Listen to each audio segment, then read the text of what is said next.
Coaches, thank you so much for you guys' time. Really appreciate you guys getting up early. It's 5:34 a.m. for the listeners. And so for listeners at home, will you guys tell us a little bit about your backgrounds, kind of your motivation and where you guys are currently?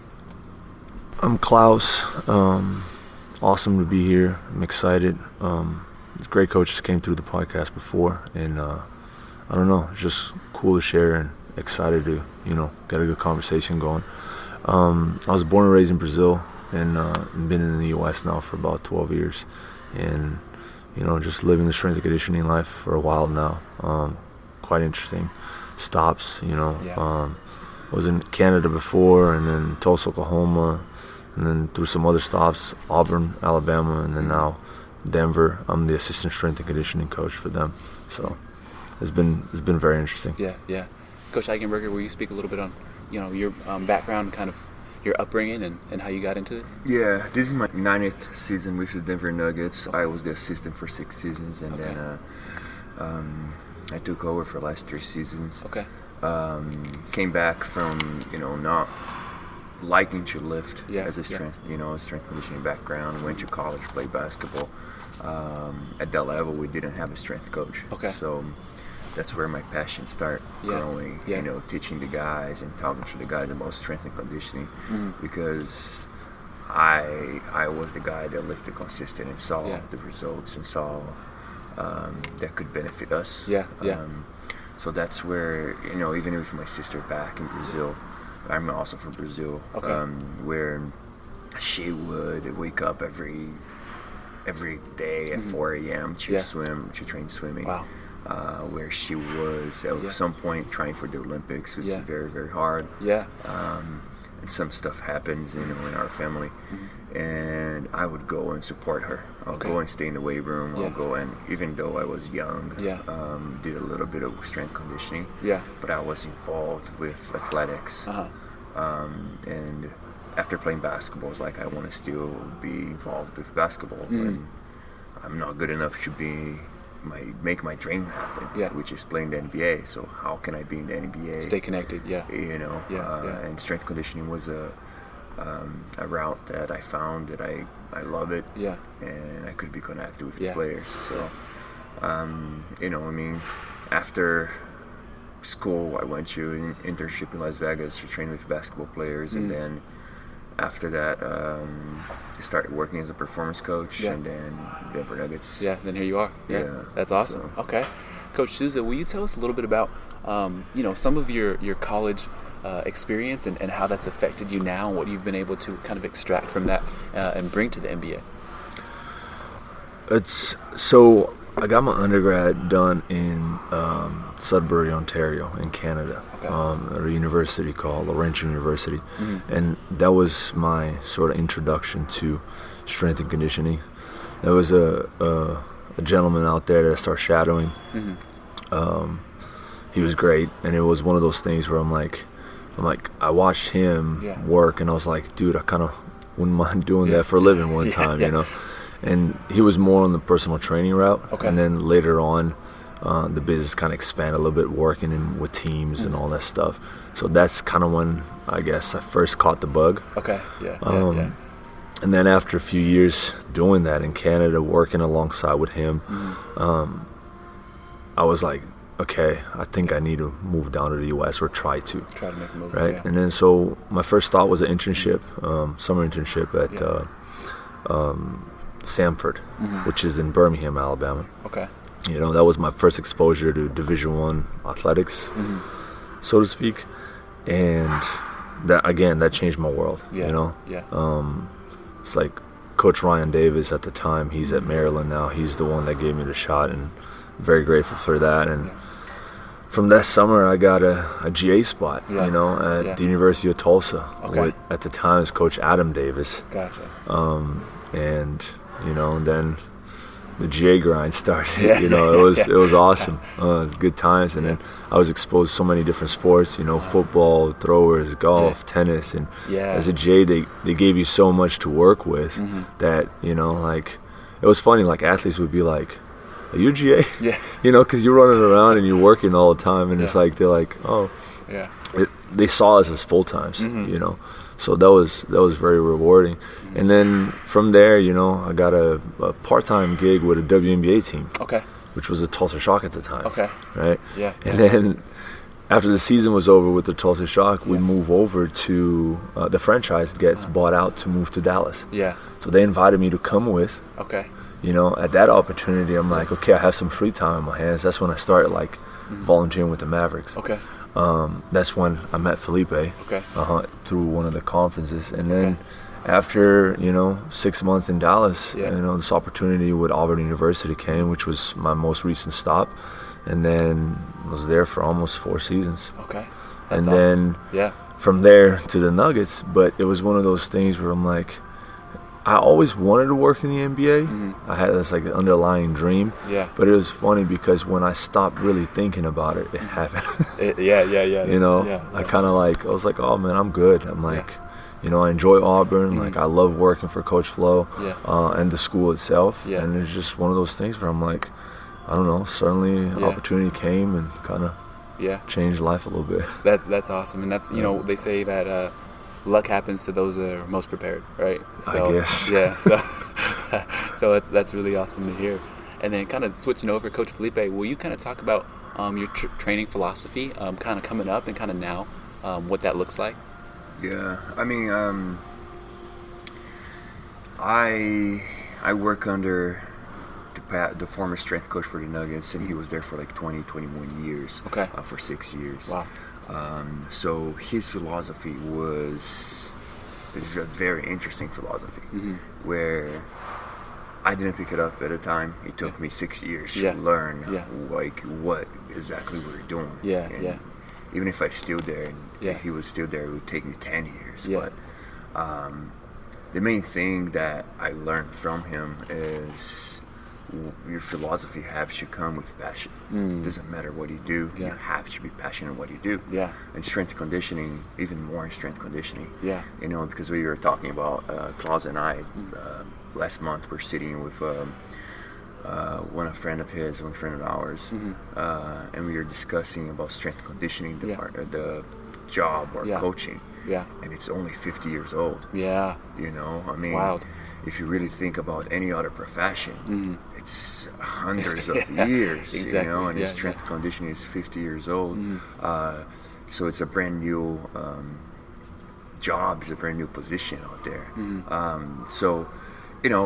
But not kind of talking too much, but my philosophy is to keep everything simple. Okay. With passion and understanding the simplicity and where you are. Yeah.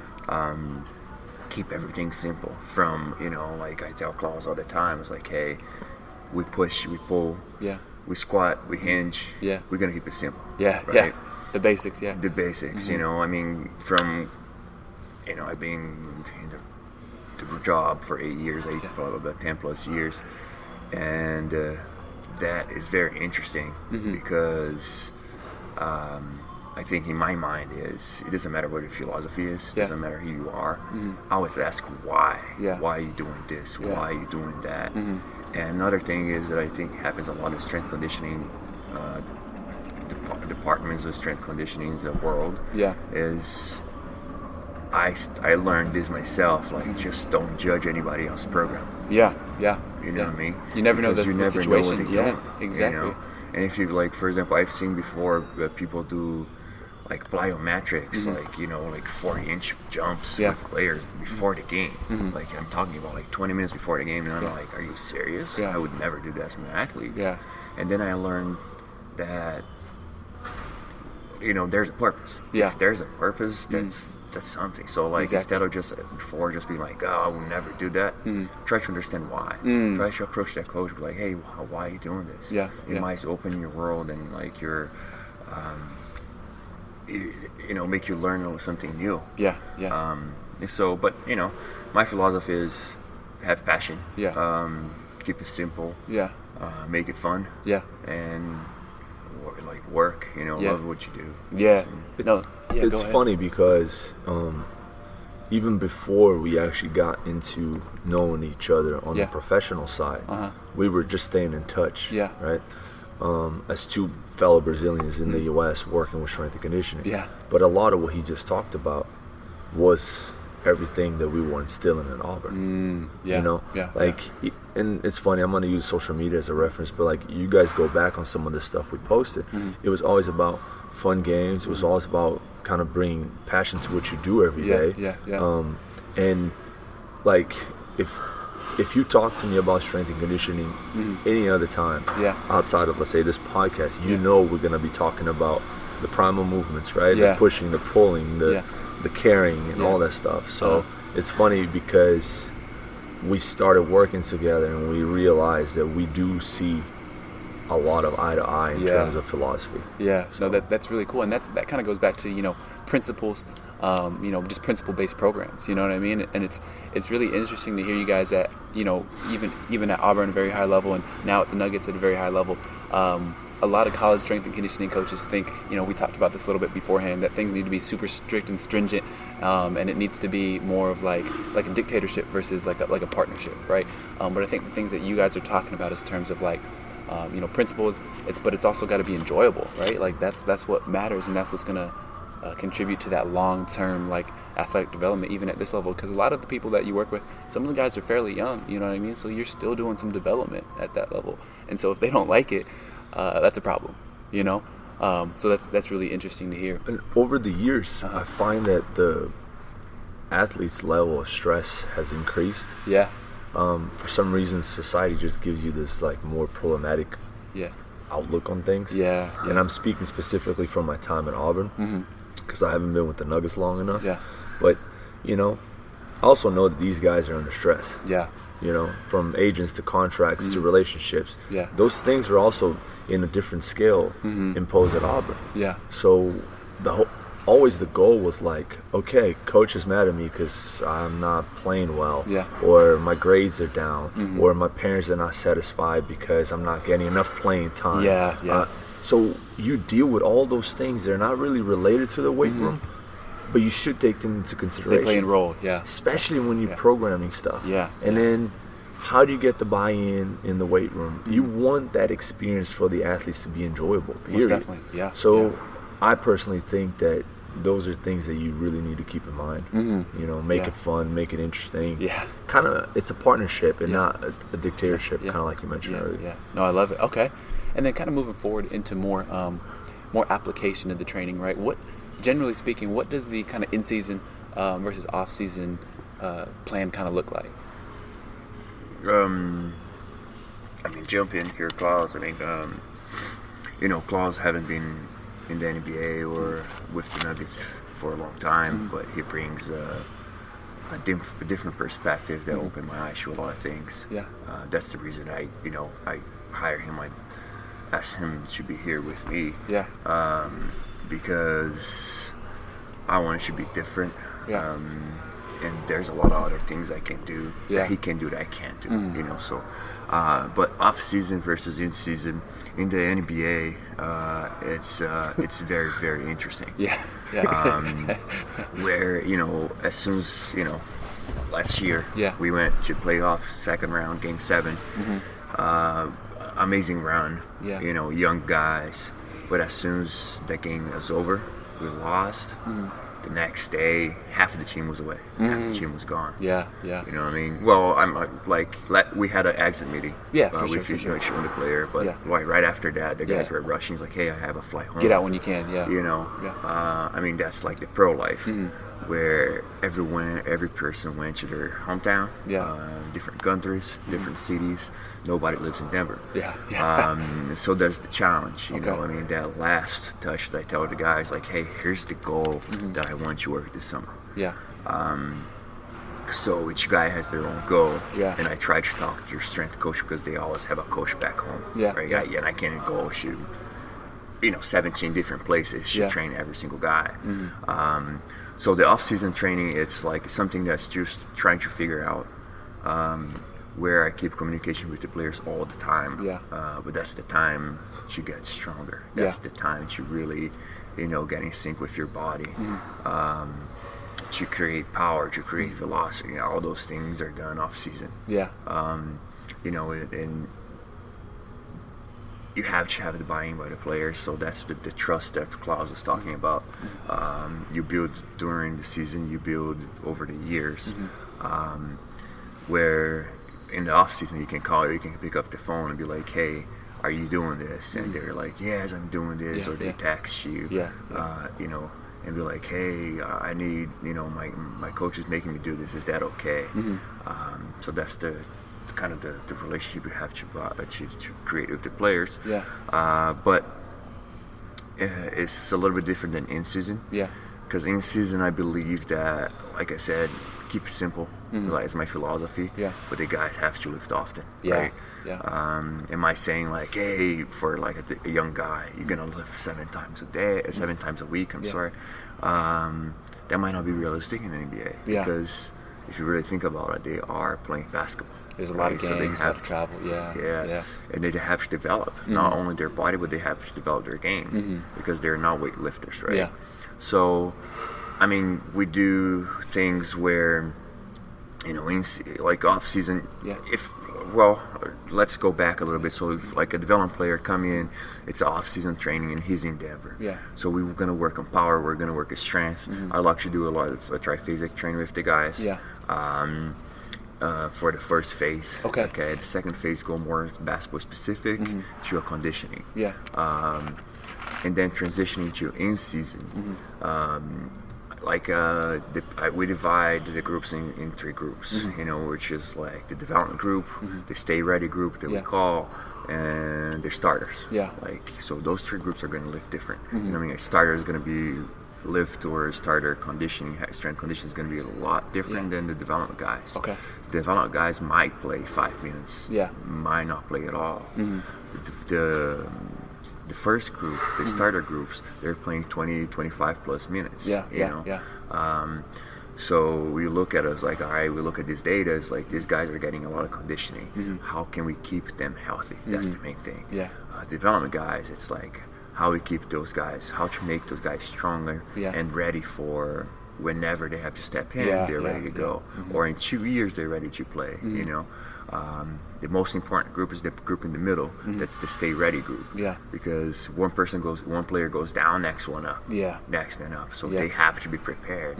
So I tell Claus all the time, that's the group that we have to be prepared. Like, we have to prepare for. You know, any stress or anything. So to speak more like philosophy during the season is, we keep it simple. You lift often. You know, like every single day the guys come in to the weight room. We're gonna do a movement. We're gonna do a core. We're gonna touch weights. We're gonna touch weights every time that you come in the weight room. And that way we build in the long run, in the long week, a different amount of workouts instead of just having one long workout today. A template. Don't work out for 2 days. So that's how we keep it off season and in season, if that makes sense. And that kind of builds to a little bit of culture too, right? Like, if guys are consistently getting in the weight room, it's kind of that hard hat mentality. Like, we're going to get done, you know, regardless of how we feel. Like, we're going to come in, we're going to do something, you know, we're going to work towards it. And then kind of on that same token, you guys talked about, you know, staying ready in terms of strength, but also conditioning. And so what does like energy system development look like for these guys? Or is that kind of developed more through practice and games? Or what does that kind of look like? It's more specific for basketball, like more basketball specific, where we use the ball a lot. We do drills a lot.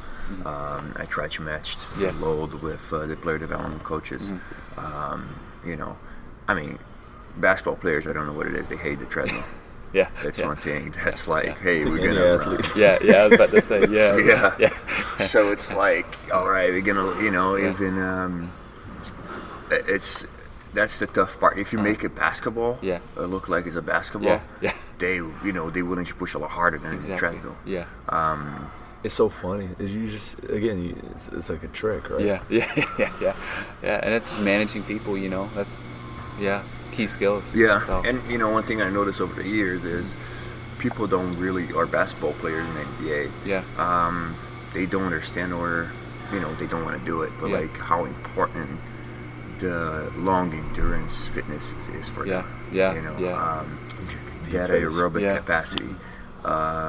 it's very, very important where you can just run all day and then recover faster. Yeah. You know, I mean, there was one player I have in mind that he was like, man, I don't feel right. I don't feel right. I feel good. I don't feel right. Yeah. I was like, hey, your aerobic capacity is terrible. Yeah. You know, let's work on it. Yeah. And he was like, oh no, it's too long. Yeah. So I was like, all right, listen, give me 3 weeks. Give me 3 to 4 weeks.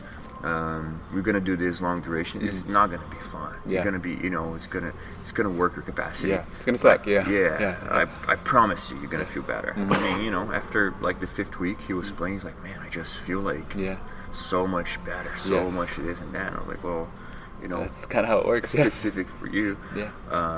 But that's how we keep the conditioning with the guys. Yeah. Basketball specific. Depends what we're trying to do, and it's even like. Two things, they hate the treadmill, they don't like resting. Yeah.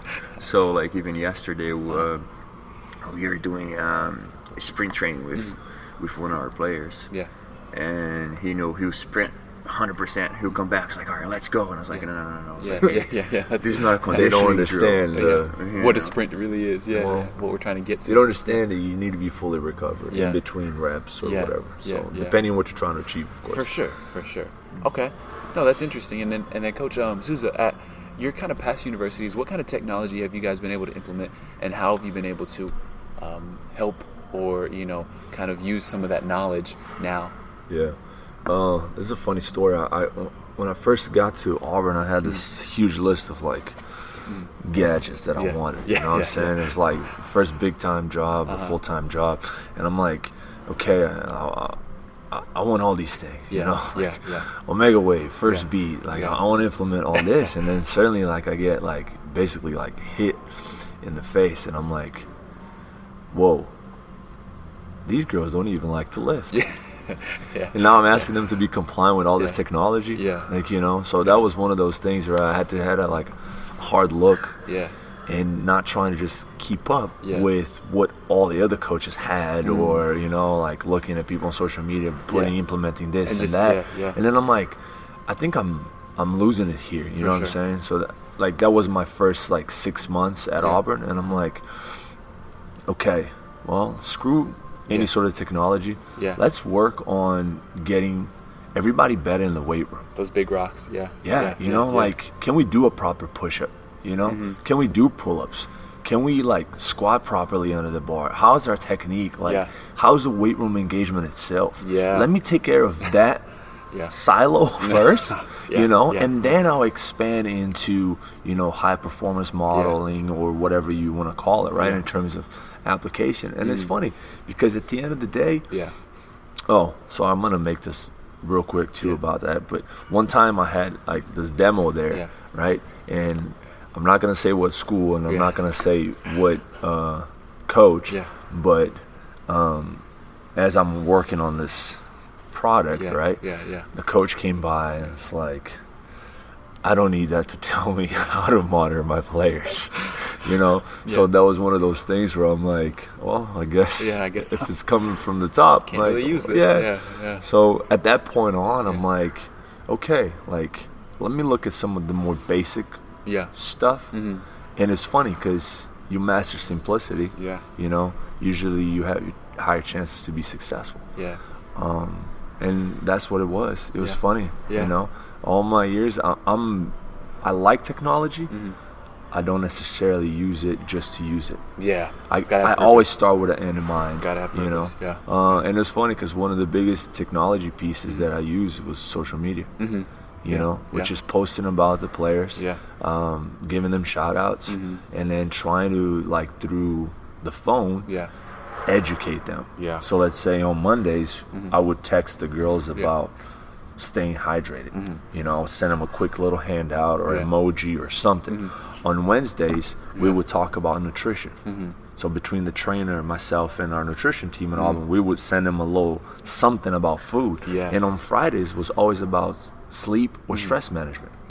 So I would make these little handouts and just kind of like send it to them individually. Yeah. It's funny. Players sometimes laugh at the group stuff, but they get so much group texting that they just kind of like, it gets it's lost. It's autopilot. Yeah. Yeah. So like sometimes when you personalize things, which I was lucky enough to work only with a basketball roster, it's hard when you're dealing with football and multiple sports, but it was very successful because I'm like, hey, like, I don't know, maybe there's a joke in common or something that you have with a player or whatever, and you can actually specify certain things. My biggest technology implementation, I think, it was the use of social media. They're on their phones all day. You know what I'm saying? So like, they're not going to fight if you send them something. Yeah, no, I love that. Okay.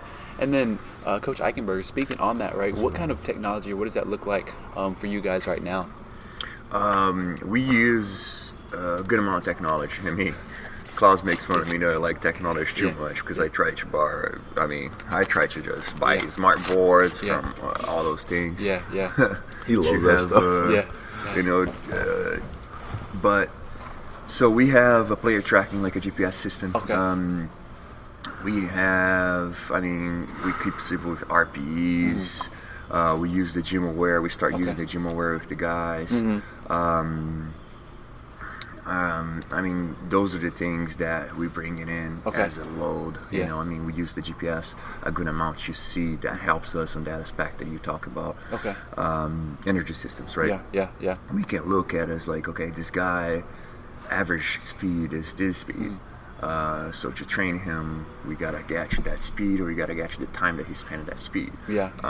With the science behind, we can see how much time he spent that speed. You know, one of our best players, people talk about being bigger, faster, stronger. He plays 35 plus minutes, and he spends about 2% on the high speed load. So you're like, all right, so what's 2% of 35%? I'm not good in math, but it's not very good if you're long. No, neither am I. That's why I didn't answer. So it's like it's a very small percentage of the time that he's spending in that zone. So my thought is like, okay, he has to go to that zone 2% of the time. We still have to train at that speed low, but what's the most important time? Like the second zone, he spent a good amount of time there. So he needs to be prepared for that. And then we got to add some sprints or some things that he gets to the second zone. Same with the Gym Aware. The Gym Aware that we were learning how to calculate the guy's 1RM. I don't want to put the guys in the bar anymore. As a strength coach, doing a 1RM test in the past for me, even like learning how, it sucked. It's like, it was fun because, you're strength coach, so you do whatever. From supplements that we drink that we think like, oh, this is great. You give somebody else and be like, oh my gosh, are you guys serious? To lifts. We love that stuff. So it's like, we were bench pressing and we're putting 5 pounds every time. Increase by 5 pounds, increase by 5 pounds, and it's like 45 minutes doing bench press to find out where I am. The old days. That's a luxury, right, with the athletes sometimes. And then, for 3 days you can't move your arms because you're so max out. So that's what we use, start using with the guys at Gym Aware. Where we try to find the guys where I am, and we want to be more specific for each guy. It's like, hey, we're going to use velocity-based training with you. Today's going to be a big lift. A big lift is going to be trap bar deadlifts. Try to hit this speed. We haven't used the Gym Aware for a long time, but the goal is like, hey, try to hit this speed. I know the guys that need more information about the system. I know the guys just want to lift. So there's some guys like, hey, hit this number. Just give me 8 reps at this number. So other guys, I have to explain like, hey, how to hit this number. So he tries to work strength or try to work, speed the and qualities, things like that. But it's a very interesting thing that we're adding for the velocity-based training. Besides that, technology. We have GPS system. We have What's GPS system, if you don't mind my asking? What brand you say? What Kinexin. Okay. So we just transitioned from Catapult to Kinexin. Just because now we always had a gain load, and now it matches better with Kinexin. But we use that information to train the guys. From more technology of toys that we have. It's interesting that the most fun, or the guys have the most buy-in, is the quick board that we have. Okay. Have you seen it? No. Yeah. It's a black and yellow board. Okay. Yeah, I haven't really had cool. too much. Okay. There's like the 5 dots, like, you know, the old dodge drills. Yeah. Okay. Oh, okay. So it has an iPad. Yeah. It's a board, a blackboard with yellow dots, and we do quick feet. Okay. And those guys, oh my gosh, they love it. Oh my gosh, it's like so you put like, 10 seconds countdown clock, and guys just gotta like buzz their feet for. Think of like a CNS activation drill or anything like that would like potentiate them. You know, end of a warm up type stuff. These guys are like, they're lifting their shorts up. You know, they're like, watch me. Yeah. That's hilarious. It's funny how like the simple things, right, are sometimes the ones that like draw them in the most. Well, and he was talking about it. I'm like, what do we coaches hate? Yeah. Like when you really think of working with an athlete, like. Me personally, if you're lazy and you walk in with like bad attitude, like that's basically nothing else really pisses me off, right? But on the same token, the opposite is what gets us most excited about. Right? You get the athlete that's like, Coach, what do we got? You know, and they're excited about stuff. It's funny because now you look at, let's say, a tool like GymAware. What is measuring? Intent. So anybody that's like coming in with an intent, usually is what we call successful session, or it's like, oh, that buy-in is great because the guys are like trying hard. They're getting after it, It's funny, right? Because it's such a basic attitude or a behavior, but yet we look at it as almost like, man, like that's awesome. That's what we're. Which is it's not technology related. It's free. So you walk into the weight room, you have the choice to be like, okay, I want to be great today, or I just want to be a slouch. Exactly. You know? Exactly. And it's funny because all these tools that we have, they measure you being in a good state of mind. That's a good point. Yeah. Because here's the thing: if I'm on a force plate and I don't try hard, is my reading valuable? No, exactly. It's just a waste. I mean, you loafing it. Like, you see what I'm saying? Yeah. The quick board, great. But if you're just like, no, you got to try hard. Exactly. GymAware, really, you want to see how slow you want to lift the bar? Like, you see what I'm saying? So, it's funny because technology gives me, at least, I look at everything at learning parallels, and I'm like, it's funny, all these tools basically tell you, like, how hard can you go? But if you're not going hard, then the tool is worthless. No, that's a really good point in terms of like the technology and then the application, right? Because I think a lot of that gets lost with younger generation of like the technology of like the shiny stuff, right? We have it to have it, but what do we want to extract out of it, right? And the other thing was the other day we were doing the quick feet, and players are coming in and doing it, and some of them are excited about it, and then like. I jumped on it, and then I made him jump on it, and then I wrote it down on a piece of paper. And they're funny because sometimes the players they look over your shoulder and like, oh, what does so and so got, right? And then they see our names in there, and they're like, oh, hell no, I'm going again. Now I got to go. And it's funny because like we had some people come through the facility, so like you sneak in some other staff in there, so one of our head of security like made him do it. So they were like, oh, wait, what? He did it? All right, hang on, I need to get my stuff together. Exactly, that's hilarious. And that's a simple way to, that instantly increases, what you're trying to get out of them. So that's really hilarious. And you don't even have to say, yo, you got to go again. Come on, coach. Nah. You just lay it all out on the table, and there it is. So we also, just finish. We also use the force plate. Okay. You have some reads on the guys. Is that like the force deck ones? Force decks. Force decks. Okay. The software is just amazing. It's phenomenal stuff. It's pretty cool, man.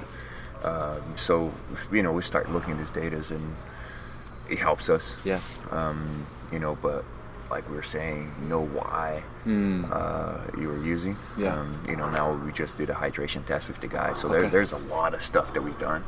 Now we have to like, all right, let's condense everything. To make it more center it down for the guys. So, no, that's awesome.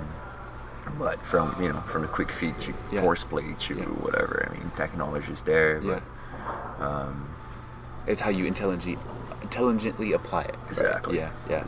No, I love it. I feel like you can get lost in very easily. Very easily. Big data, right? Yeah. You're looking at numbers all day, and you're not even training guys anymore at that point, right? Yeah. Because I mean, even for example with the RPEs, I love RPEs, so we know what the guys are.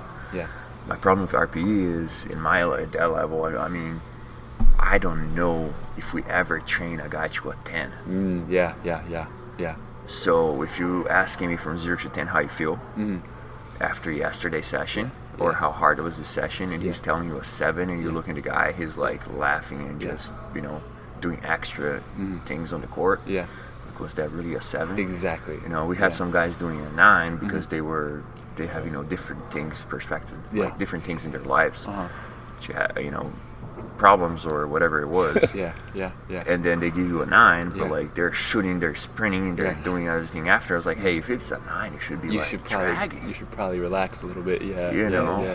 So the reliability, and that's what I found too with in the college realm with RPEs. It's tough because you can use it with like maybe your top 3, 4, whatever, but everyone else, it's kind of a shot in the dark, right? Sometimes, like, it can be.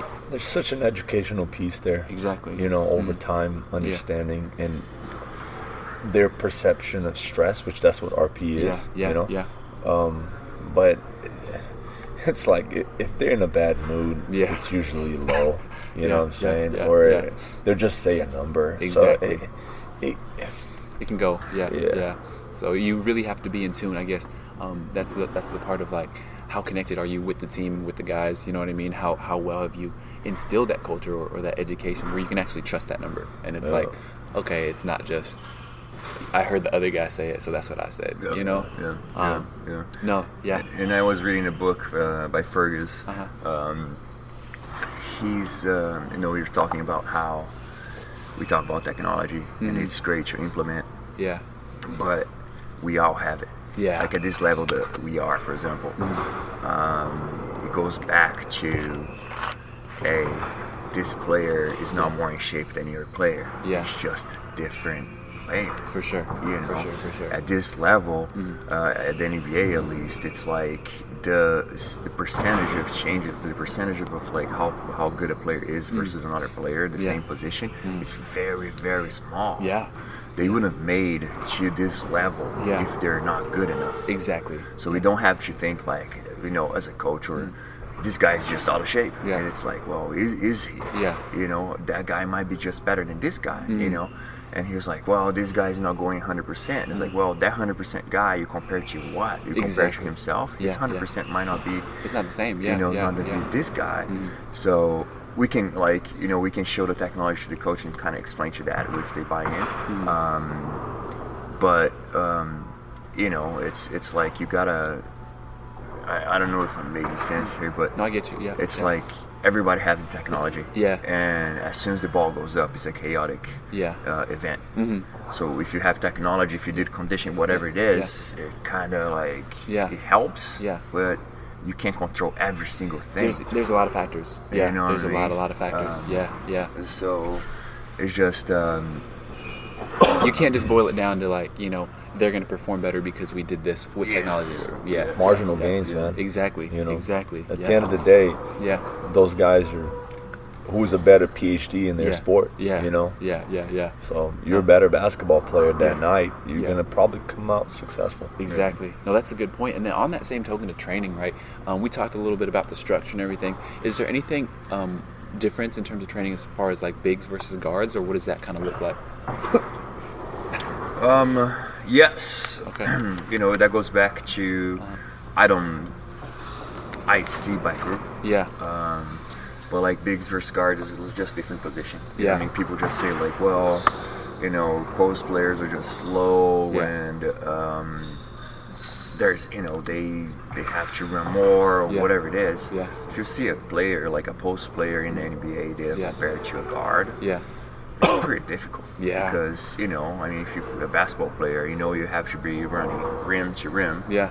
You have to box out. Yeah. You have to be, make sure that you're the last one to get there for the nature of the game. Yeah. And you do have to run around. And then not to mention, I mean, just being in the paint is fatiguing. Exactly. Like that's a lot of work. Bumping on you the whole time. Exactly. So. Yeah. And and it's like you're getting hit all the time. Yeah. And it's like there's one thing that one of the what I noticed with the Golden State, where they were the champs. I mean, they have amazing players. Yeah. But when I look at it, to get their best player open, they were hitting our guards every single time. Yeah. Every time that one of the best players cut, they would get a screen. They would get it back, get a screen, get a screen. Our guards were like, what the heck? You know what I mean? Like, having getting so hit much you like can do. 5-6 times per possession. And we're talking about average in the NBA is like what I think, like 110, 115 possessions per game. Okay. That's a lot. Yeah. So we do, the main thing with both groups is keep them durable. Okay. Then we go to specificity for each guy, Yeah. not specific for each position, if that makes sense. Yeah. I mean, this guy always needs to be a little bit faster than the other guy, but that's hard to train in season. Yeah. So, the big guys need to be stronger. It doesn't necessarily mean, people that are listening or people that don't understand, be fit. Don't try to gain muscle mass. I mean, every time we come in for a college, players come in, it's like, I want to gain 20 pounds of muscle. And I was like, okay, so, you're supposed to be playing a good amount of, good amount of time. Yeah. You know what 20 pounds of muscle looks like. They're like, I just want to do this because I'm going to get hit. It's the league. And I was like, okay. I mean, there's a player that, like, he broke both his feet. Wow. 2 times, and then had all this problem in college. He was a year without playing, and then he comes back. It's like, I want to gain. Last year that we worked together, we gained like 18, 19 pounds of muscle. And he feels good. He feels really good. And I was like, hey, now we're gonna cut back. I wanted you to drop about like 8 pounds. And he's like, why? I just feel great. And I was like, listen, you have a broken foot. You never played at the NBA level. It's like a lot. It's a lot of pounding. A lot of pounding. Wow. So, you know what I mean? Like, let's introduce you light to this stress right here. If you can handle it, cool, let's move on. But, you know what I mean? Like, so it kind of changed the mentality. Goes from like, I want to get bigger, faster, stronger. And then in like 2 or 3 years that they're in the league, they're like, all right, I just need to get more. I just want to perform. Yeah. That's what it comes down to, right? It's funny because, like, I'm coming from college and I'm like, oh, you want to put 20 pounds of muscles? I thought you just had 4 years to do that. Right, On the best time of your life to do so. Exactly. But it's funny because it's like guys are like, again, I got here, now I need to work. I'm like, please don't think I'm discrediting those that work and all that, but like, it's that mentality like, I'm here, I got to do all this extra work now because I made it. Like, I don't know if you realize this, but I guarantee your strength coach was a good coach, and he was trying to push all those things 4 years ago. Which I didn't want to show up, that kind of thing. So it's funny how that culture and that their philosophy, and it's we never really talk about that too much as far as like basketball players' philosophy coming in versus like strength coach philosophy. So that's interesting. But kind of moving forward a little bit into some professional development for like young coaches, right? What would your guys' advice be for someone that's applying for jobs, whether it be college or pros or anything like that? What kind of advice do you have for those young coaches? My advice is don't be too pushy, but be pushy. Because if you don't try to sit down and have coffee with coaches or pick people's brains and all that stuff, I think when I look back, I think I was probably annoying to some people, and I definitely misspelled, emails and text messages and all that, and I'm like, I kicked myself after, and I'm like, come on, Claus, what are you doing?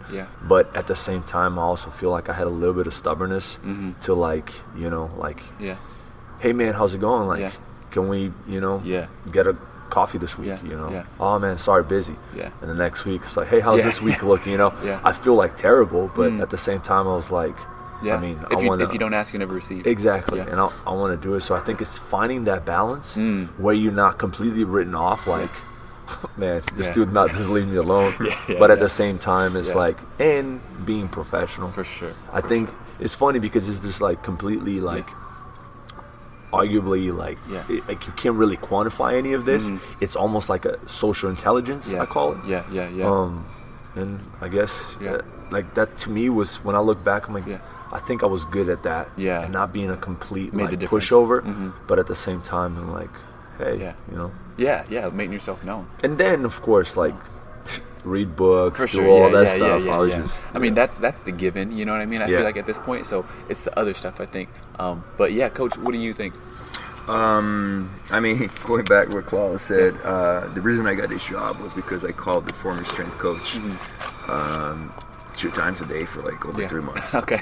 I hope someone called you every day from now on. Oh, I know. You know, and I mean, to that point was, you know, I mean, he gave me the lead. Call me tomorrow, and I was like, all right. You know, you said it. I'll call you said it. But it became. I mean, now when I am in this position, I can see back the days. Like, I don't know why he just didn't blow me up or didn't answer. Like, you know, but be persistent. But before you do all of that, be passionate. Really understand why you go into the strength conditioning field, right? The strength and conditioning field, like we talked about earlier, it's a very new position, very new job. Know that you go for passion and you go to make players better. A lot of people are going, not a lot of people, I would say like, people think that strength conditioning is the greatest thing. It's like, you know, I'm gonna go in and you're just gonna tell the guys what you do, and then it's gonna be fun, it's gonna be easy. Exactly. But like, you know, Claus come to the league and he see what I do and what we doing. We do a lot more than strength conditioning. And just that's the nature of the job. For sure. And any job. You know, not just the job. But we love what we do. So it's like, it doesn't look like, you know, like yesterday we were moving food to the other room. Like we cleaning, you know, some other, like it's like involves so many little things. And you're like, well, that should be the nutritionist job. It's like, well, sure, but that's part in strength conditioning as well. So just be willing to do a lot of things. And if you don't have the passion, if you don't like doing that, it becomes very tough. Because, you know, as right now, the strength conditioning, field, it's not a very well paid job if you really think about compared to other jobs. For sure.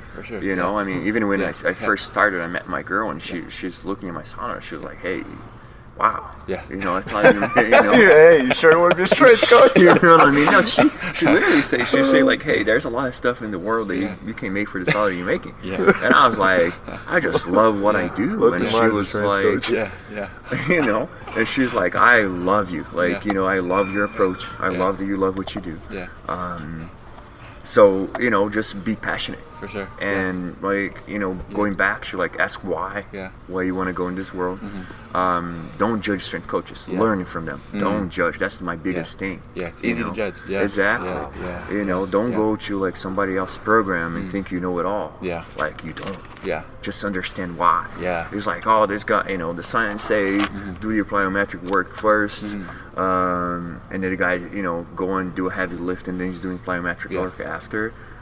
And in my own mind, it's like, wow, that's not what I read in the NSCA it's not book. Specifically, the timing ratios are exactly. off. What do we do?